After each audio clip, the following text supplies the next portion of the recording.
இயேசுவை நேசிப்பவர்கள் பைபிளை வாசிப்பார்கள்.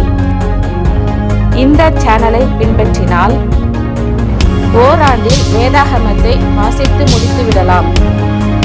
ஃபாலோ பண்ணுங்க, சப்ஸ்கிரைப் பண்ணுங்க. ஏசாயா 36 அதிகாரம்.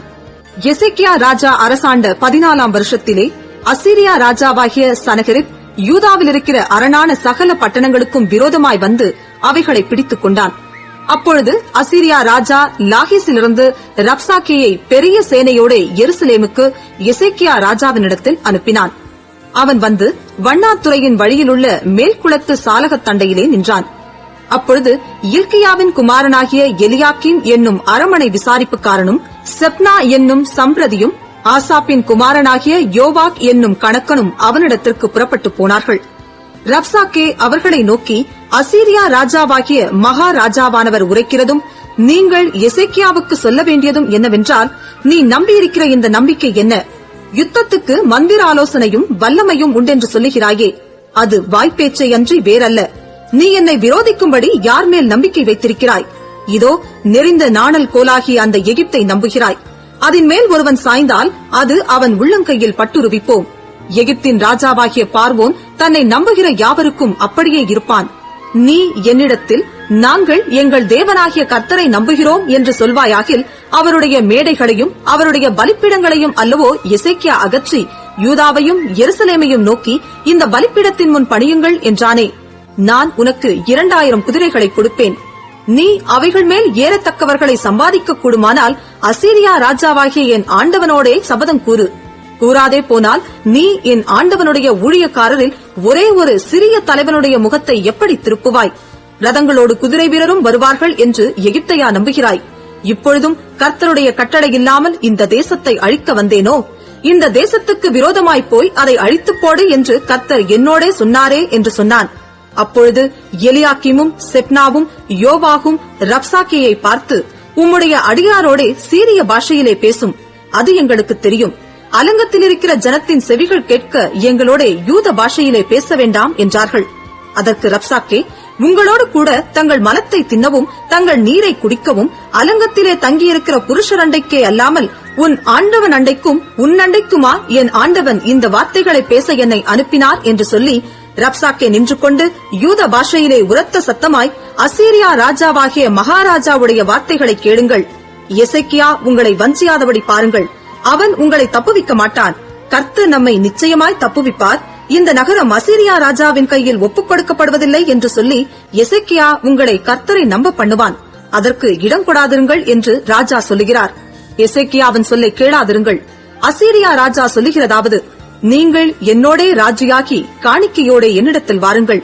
நான் வந்து உங்களை தானியமும் திராட்சை தோட்டமும் உள்ள தேசமும் அப்பமும் திராட்சை ரசமும் உள்ள தேசமும் ஆகிய உங்கள் தேசத்துக்கு ஒப்பான தேசத்துக்கு அழைத்துக் கொண்டு போகும் அளவும் அவனவன் தன் தன் திராட்சை செடியின் கனியையும் தன் தன் அத்திமரத்தின் கனியையும் புசித்து அவனவன் தன் தன் கிணற்றின் தண்ணீரை குடியுங்கள். கர்த்தர் நம்மை தப்புவிப்பார் என்று உங்களை போதனை செய்ய எசேக்கியாவுக்கு செவி கொடாதிருங்கள். ஜாதிகளுடைய தேவர்களில் யாராவது தங்கள் தேசத்தை அசீரியா ராஜாவின் கைக்கு தப்புவித்ததுண்டோ? ஆமாத் அர்பாத் பட்டணங்களின் தேவர்கள் எங்கே? செப்பர்வாயிமின் தேவர்கள் எங்கே? அவர்கள் சமாரியாவை என் கைக்கு தப்புவித்ததுண்டோ? கர்த்தர் எருசலேமை என் கைக்கு தப்புவிப்பார் என்பதற்கு அந்த தேசங்களுடைய எல்லா தேவர்களுக்குள்ளும் தங்கள் தேசத்தை என் கைக்கு தப்புவித்தவர் யார் என்று ராஜா சொல்லுகிறார் என்றார். அவர்களோ அவனுக்கு ஒரு வார்த்தையையும் பிரதியுத்தரமாக சொல்லாமல் மௌனமாயிருந்தார்கள். அவனுக்கு மறு உத்தரவு சொல்ல வேண்டாம் என்று ராஜா கட்டளையிட்டிருந்தான். அப்பொழுது இல்கியாவின் குமாரனாகிய எலியாக்கீம் என்னும் அரமனை விசாரிப்புக்காரனும் செப்னா என்னும் சம்பிரதியும் ஆசாப்பின் குமாரனாகிய யோவாக் என்னும் கணக்கனும் வஸ்திரங்களை கிழித்துக் கொண்டு எசேக்கியாவினிடத்தில் வந்து ரப்சாக்கேயின் வார்த்தைகளை அவனுக்கு அறிவித்தார்கள். ஏசாயா 37 அதிகாரம். ராஜாவாகிய எசேக்கியா அதை கேட்டபோது தன் வஸ்திரங்களை கிழித்து இரட்டு உடுத்துக்கொண்டு கர்த்தருடைய ஆலயத்தில் பிரவேசித்து அரமனை விசாரிப்புக்காரனாகிய எலியாக்கீமையும் சம்பிரதியாகிய செப்னாவையும் ஆசாரியர்களின் மூப்பரையும் ஆமோத்சின் குமாரனாகிய ஏசாயா என்னும் தீர்க்கதரிசியினிடத்திற்கு இரட்டு உடுத்தவர்களாக அனுப்பினான். இவர்கள் அவனை நோக்கி, இந்த நாள் நெருக்கமும் கண்டிதமும் தூஷணமும் அனுபவிக்கிற நாள். பிள்ளை பேறு நோக்கியிருக்கிறது, பெறவோ பலன் இல்லை. ஜீவனுள்ள தேவனை நிந்திக்கும்படி அசீரியா ராஜாவாகிய தன் ஆண்டவனால் அனுப்பப்பட்ட ரப்சாக்கே சொன்ன வார்த்தைகளை உமது தேவனாகிய கர்த்தர் கேட்டிருக்கிறார். உமது தேவனாகிய கர்த்தர் கேட்டிருக்கிற வார்த்தைகளின் நிமித்தம் தண்டனை செய்வார். ஆகையால் இன்னும் மீதியாயிருக்கிறவர்களுக்காக விண்ணப்பம் செய்வீராக என்று எசேக்கியா சொல்லச் சொன்னார் என்றார்கள். இவ்விதமாய் எசேக்கியா ராஜாவின் ஊழியக்காரர் ஏசாயாவினிடத்தில் வந்து சொன்னார்கள்.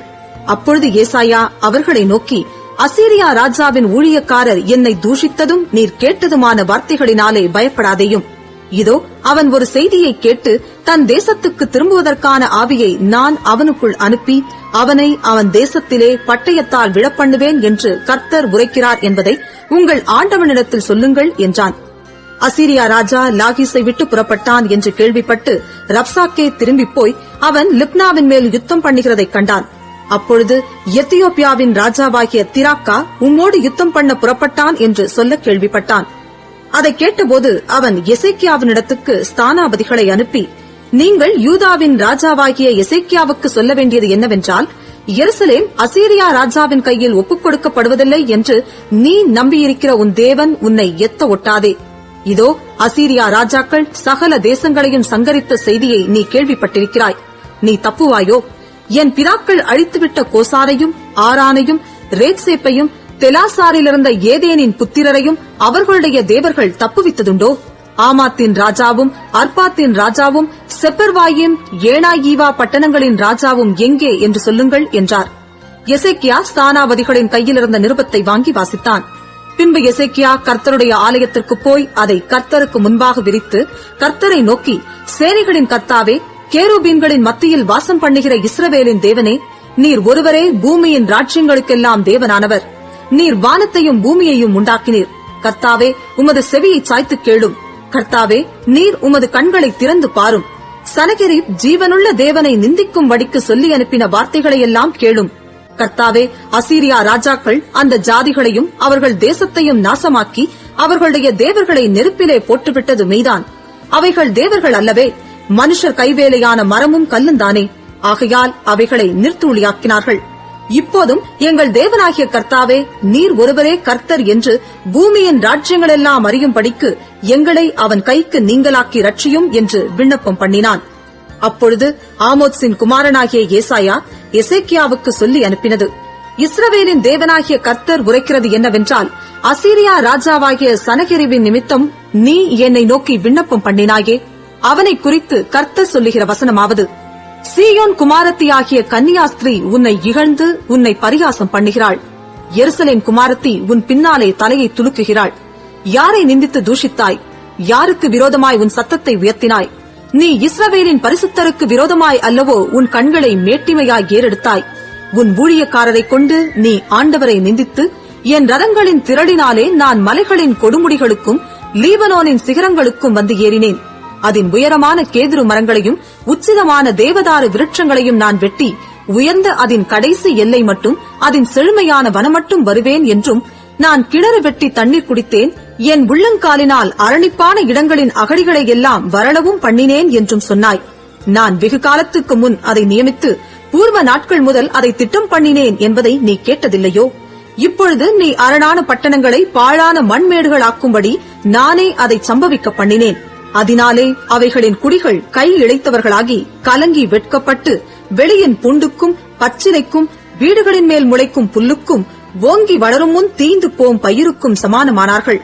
உன் இருப்பையும் உன் போக்கையும் உன் வரவையும் நீ எனக்கு விரோதமாய் கொந்தளிக்கிறதையும் அறிவேன். நீ எனக்கு விரோதமாய் கொந்தளித்து வீரியம் பேசினது என் செவிகளில் ஏறினபடியினாலே நான் என் துரட்டை உன் மூக்கிலும் என் கடிவாளத்தை உன் வாயிலும் போட்டு நீ வந்த வழியே உன்னை திரும்ப பண்ணுவேன். உனக்கு அடையாளமாயிருப்பது என்னவென்றால், இந்த வருஷத்திலே தப்பி பயிராகிறதையும் 2ஆம் வருஷத்திலே தானாய் விளைகிறதையும் சாப்பிடுவீர்கள்.